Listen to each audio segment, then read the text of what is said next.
Olá, seja bem-vindo ao programa Tribuno de Toledo, o seu canal universitário de comunicação jurídica. E a segunda edição do nosso programa vai abordar o tema dano moral e os critérios de fixação do valor da indenização.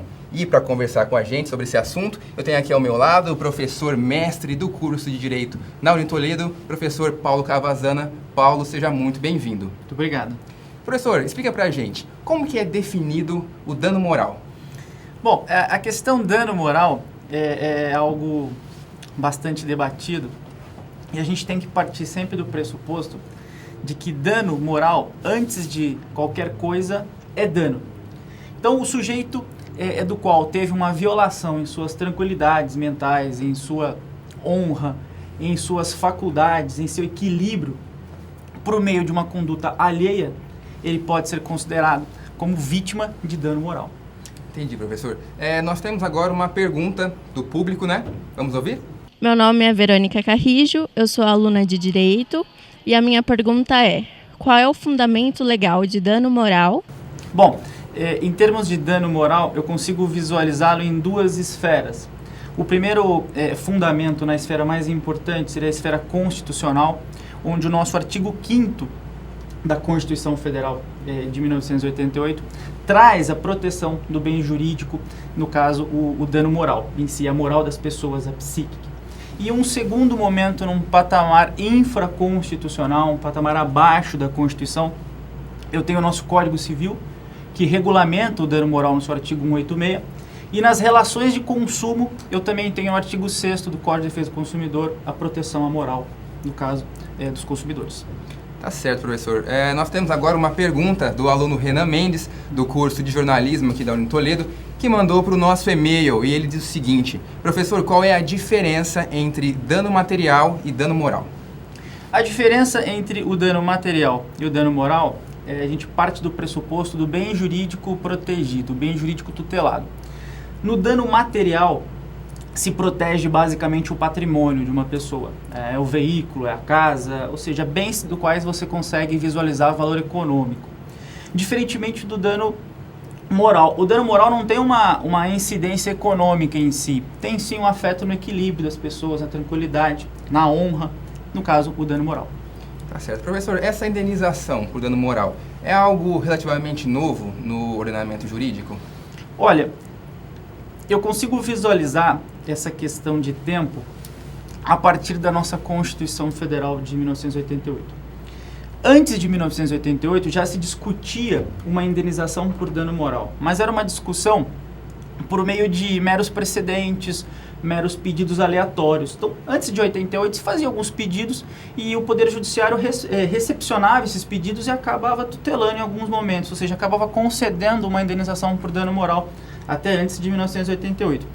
Com a nossa Constituição, né, no caso promulgada em 1988, ela trouxe neste texto, no artigo 5º, como eu mencionei, essa regulamentação, essa proteção. Então, a partir desse momento, o dano moral ele passa a existir em seu critério legal no ordenamento jurídico brasileiro e, no caso, uma dimensão maior, que é a dimensão constitucional. A partir desse momento, as legislações abaixo, as legislações infraconstitucionais, como o Código Civil e o Código de Defesa do Consumidor, também regulamentam esse bem, né, essa tutela jurídica, e aí o dano em si, a proteção do dano cria corpo no nosso sistema até os dias atuais.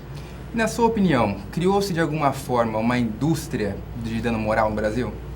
Olha, na última década, ou talvez nas duas últimas décadas, a gente consegue visualizar um acúmulo de pedidos de dano moral junto ao Poder Judiciário. Algumas influências aconteceram, dentre elas até a exposição do tema, né, a informação via mídia dessas questões do dano moral. Mas, no geral, a população ela está mais ciente dos direitos dos quais ela possui.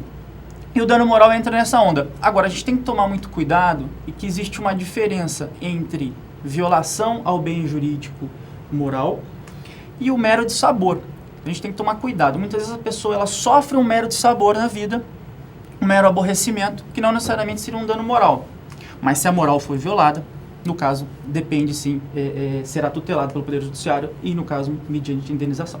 Então, se a moral tiver sido violada, né? O pessoal que está em casa entender, como que é calculado esse dano moral?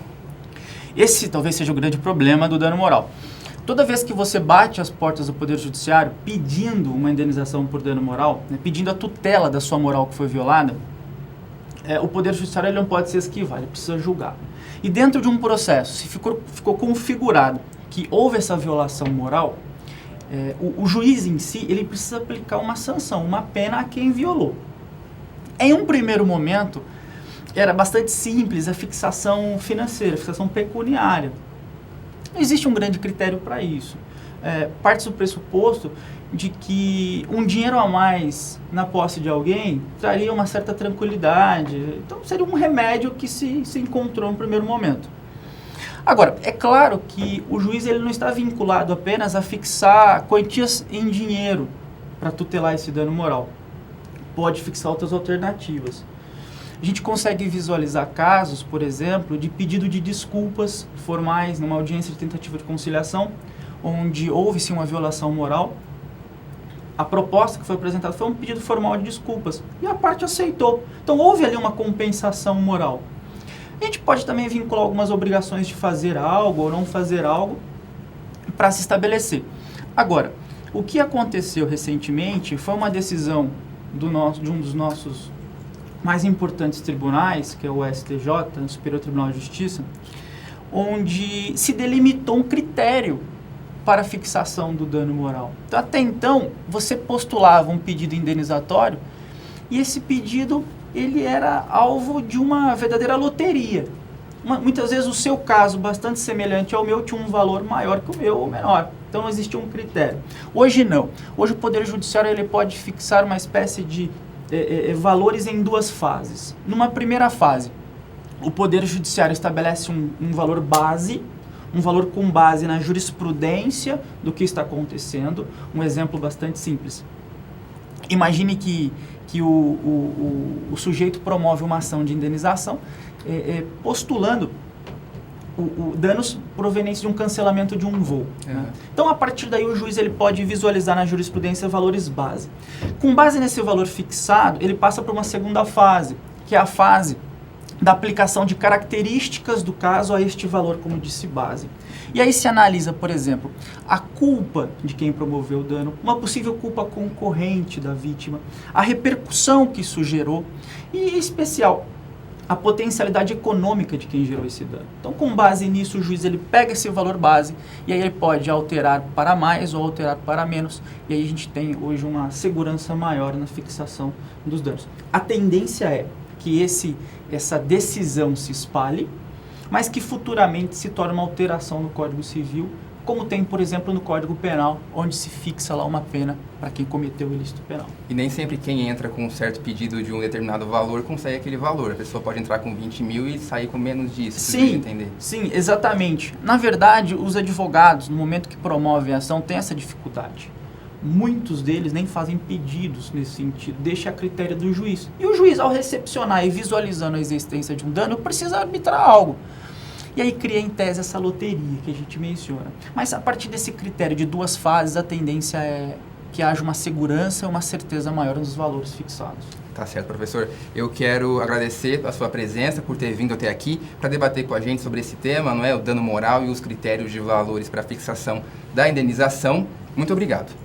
Eu que agradeço a oportunidade e vejo esse instrumento de comunicação como essencial a toda a comunidade. E nós vamos ficando por aqui. Obrigado pela sua companhia. Você pode assistir ao programa Tribuna Unitoledo nas redes sociais e até a próxima.